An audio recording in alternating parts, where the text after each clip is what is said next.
નમસ્કાર વિદ્યાર્થી મિત્રો, ધોરણ 12ના BA સબ્જેક્ટના પ્રકરણ 9 નાણાકીય બજારમાં આપણે આજે ડીમેટ ખાતાનો ખ્યાલ જોવાનો છે. ભૂતકાળમાં કંપનીઓ શેર હોલ્ડર્સને ભૌતિક સ્વરૂપે જ શેર આપતી, ફિઝિકલ શેર, પ્રમાણપત્ર મળતું શેરનું, બરાબર. આ શેર કોરા કાગળ સ્વરૂપે હતા અને જેને આપણે સામાન્ય ભાષામાં શેર સર્ટિફિકેટ, શેરનું પ્રમાણપત્ર એવો શબ્દ વાપરવામાં આવતો, શેર સર્ટિફિકેટ કહેતા. શેરની ફેરબદલી માટે ફેરબદલી ફોર્મ ભરવું પડે, ટ્રાન્સફર ફોર્મ હોય અને એની પાછળ જ હોય, શેરની પાછળ એવું ટ્રાન્સફર ફોર્મ હોય. અને જે ભૌતિક, જો ટ્રાન્સફર ફોર્મ અલગ, પણ શેર હોય ને એની પાછળ પણ એના માલિકોનું, ધારો કે આજે શેર મારી પાસે છે, કાલે હું તમને વેચું છું, તો એનું નામ એમાં પાછળ લખાતું જાય, બરાબર. એટલે જે અથવા તો કોરા કાગળે હોય કે જેમાં કોઈ નામ ન હોય, બરાબર. નામવાળા પણ આવે, નામ વગરના પણ. તો જ્યારે આવી રીતે શેરની ફેરબદલી માટે ફેરબદલી ફોર્મ ભરવું પડતું અને તેની સાથે ભૌતિક શેર કંપનીને મોકલવા પડતા.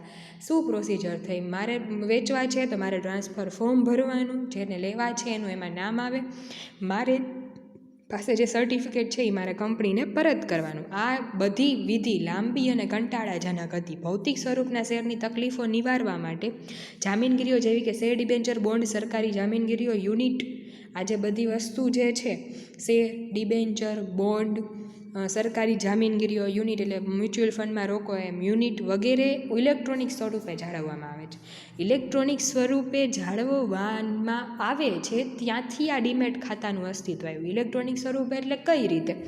તો કે કોઈ પ્રમાણપત્ર ન આપવામાં આવે, પણ મારું જે ખાતું છે એ ડીમેટ ખાતું ગણાય, બરાબર. હવે એ ડીમેટ ખાતામાં મારા આટલા શેર પડ્યા છે એમ જસ્ટ ઇલેક્ટ્રોનિકલી, કોઈ એવું ફિઝિકલ અસ્તિત્વ નહીં, પરંતુ મારા 10,000ના શેર ડીમેટ ખાતામાં છે. મેં વેચ્યા, ચલો 5,000ના, તો તમારા ખાતામાં ટ્રાન્સફર થઈ ગયા. આંકડાનો જ ખાલી ફેરફાર થશે, કોઈ ફિઝિકલ સ્વરૂપમાં કોઈ પણ કાગળિયો ત્યાં તમને જોવા નહીં મળે. ડિપોઝિટરી સંસ્થાઓ આ ભૌતિક સ્વરૂપની જામીનગીરીઓને ઇલેક્ટ્રોનિક સ્વરૂપે જાળવી રાખે છે. ડિપોઝિટરી સંસ્થાઓ કેવી છે એના વિશે આપણે આગળ જોવાનું છે, અત્યારે આપણે એમાં નથી જતા. પણ આવી જે સંસ્થાઓ છે આ ભૌતિક સ્વરૂપની જામીનગીરીઓ, એટલે કે જે સર્ટિફિકેટ હતા પહેલાં એની બદલે હવે ઇલેક્ટ્રોનિક સ્વરૂપે એ રીતે એને જાળવી રાખે છે. ડીમટીરિયલાઇઝેશન એટલે ભૌતિક સ્વરૂપની જામીનગીરીઓનું કમ્પ્યુટર દ્વારા ઇલેક્ટ્રોનિક ડેટામાં રૂપાંતર. મટીરિયલ હોય એ ભૌતિક કહેવાય, બરાબર. એટલે કે એને તમે અડી શકો, ટચ કરી શકો. મટીરિયલમાંનું વિરોધી એટલે ડીમટીરિયલ. તો એની જે પ્રોસિજર છે એટલે કે ડીમટીરિયલાઇઝેશન.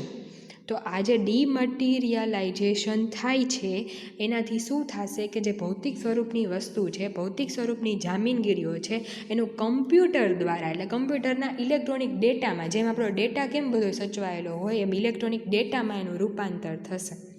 આ ડીમટીરિયલાઇઝેશનને ટૂંકમાં ડીમેટ તરીકે ઓળખવામાં આવે છે. એના ઉપરથી ડીમેટ ખાતું અસ્તિત્વમાં આવ્યું.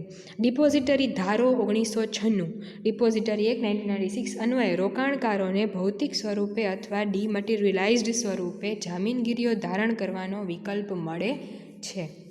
1996ના કાયદા પછી આ વસ્તુ અસ્તિત્વમાં આવી કે ભૌતિક સ્વરૂપે રાખી શકો તમે જો ઈચ્છા હોય તો, બાકી ડીમટીરિયલાઇઝ્ડ સ્વરૂપે એટલે કે ઇલેક્ટ્રોનિક સ્વરૂપે જામીનગીરીઓ ધારણ કરી શકશો. આજે તમે ને હું શેરની પ્રથમ મારું ડીમેટ ખાતું ખોલાવશે ને પછી એની અંદર શેરની લેવેચ થશે. કોઈ સર્ટિફિકેટ અત્યારે તમને નહીં મળે, અથવા એની જોગવાઈ છે પણ અત્યારે કોઈ કરવા જ નથી માગતું, કારણ કે ઇલેક્ટ્રોનિક સ્વરૂપે જ્યારે તમારું સચવાતું હોય ત્યારે કોણ એ કાગળિયામાં પડે સાચવવા માટે, બરાબર.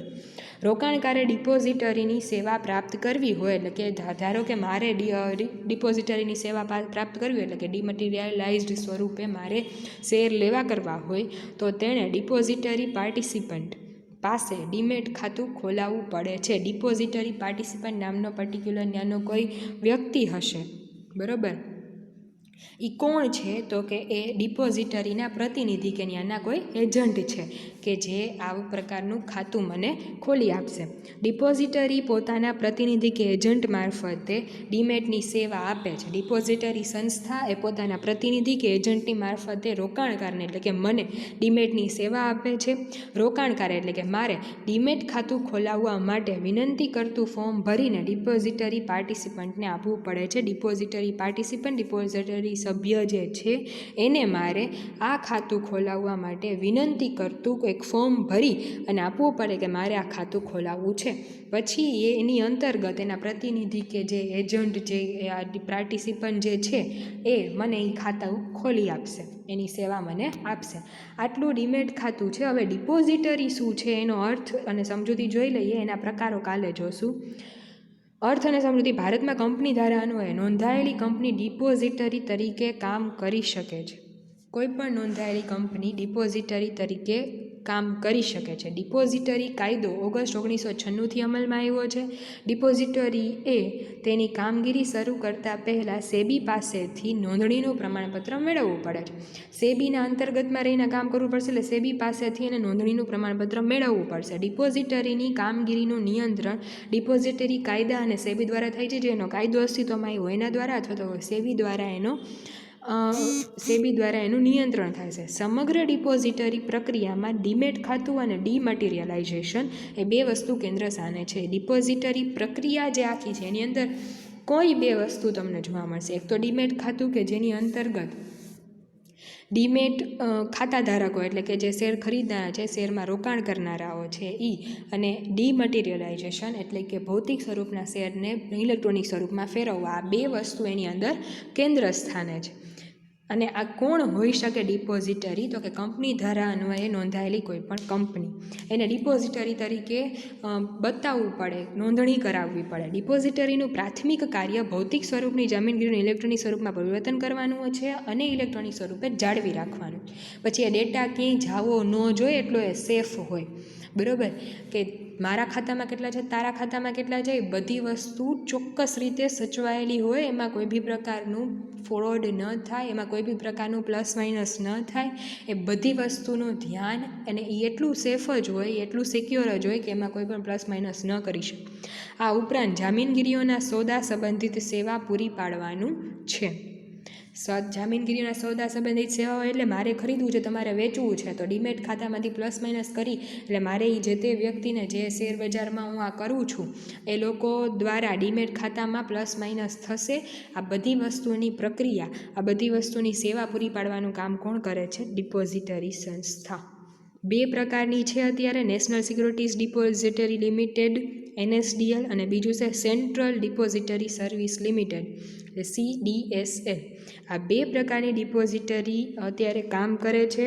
ઉપરોક્ત બંને ડિપોઝિટરી રોકાણકાર એટલે કે ગ્રાહકને પોતાના પ્રતિનિધિ કે એજન્ટ એવા મધ્યસ્થીઓ દ્વારા સેવા આપે છે, જેને ડિપોઝિટરી પાર્ટિસિપન્ટ્સ કહે છે. આની અંદર તમારે એટલું જ યાદ રાખવાનું છે કે એક ડિપોઝિટરી સંસ્થા છે કે જે આવી સેવા પૂરી પાડે છે. બીજી વસ્તુ કે એનો કોઈ એજન્ટ કે મધ્યસ્થી છે કે જેને તમે ડિપોઝિટરી પાર્ટિસિપન્ટ્સ કહો છો. બરાબર? આ બે જે છે એ ગ્રાહક કે રોકાણકારને જે છે એ સેવા પૂરી પાડશે. બેન્કો, નાણાકીય સંસ્થાઓ, શેર દલાલ ડિપોઝિટરી પાર્ટિસિપન્ટ તરીકે કામગીરી કરી શકે છે. ડિપોઝિટરી પાર્ટિસિપન્ટ તરીકે કોણ કામગીરી કરી શકે એનું પણ તમને કહી દીધું કે કોઈ એવો શેર દલાલ, કોઈ એવી નાણાકીય સંસ્થાઓ કે બેન્કો. બરાબર? આ લોકો ડિપોઝિટરી પાર્ટિસિપન્ટ તરીકે કામગીરી કરી શકે છે. તો આટલી વસ્તુ આજે આપણે જોઈ. આના પછી આ બે જે ડિપોઝિટરી છે એના વિશે આપણે આવતીકાલે જોશું. અહીંયા સુધી રાખીએ છીએ. Thank you.